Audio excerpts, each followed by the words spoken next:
I found this recipe deep in the heirloom section of the Flavor Vault. Let's make 3 batches. They're so good. Yeah! All of our friends will love these, I'm telling ya.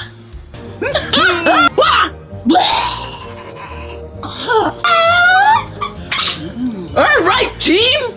We slip inside, grab the cosmic bottle, and vanish before anyone notices. Easy peasy lemon squeezy.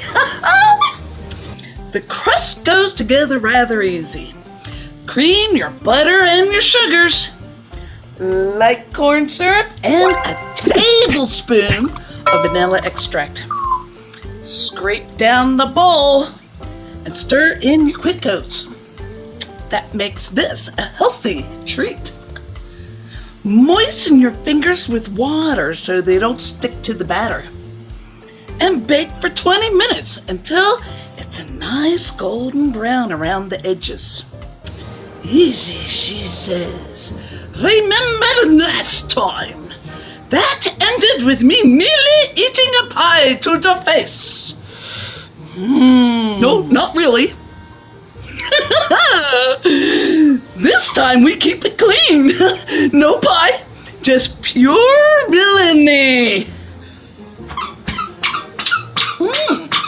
For the caramel filling in your favorite saucepan, sweetened condensed milk, unsalted butter, brown sugar, and a little bit of corn syrup and a little bit of vanilla extract. Cook on medium heat for about 10 minutes. Bring it up slowly to 225. Let sugars do all their little miracles in there. Pour it over your crust and chill it in the fridge for an hour. Well, what brings a villain trio to our sugary corner of the galaxy? And more importantly, do you have a recipe for the best cosmic custard? Well, just looking for a friend. Yes, a friend. Yeah, a friend who owes us a favor. For the topping, melt 10 ounces of chocolate with 2/3 cup of chunky peanut butter. This is called a double boiler, and it's the gentle way to melt them. Spread it up and chill it until it's solid.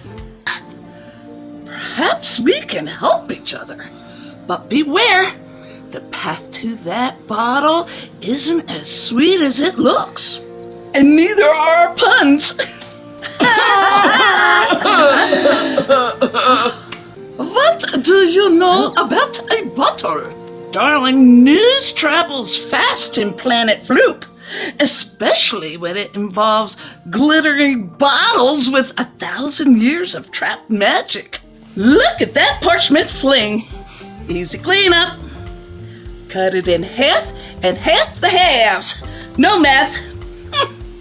Make your bars a fat inch wide if you can, and try not to eat them while you cut.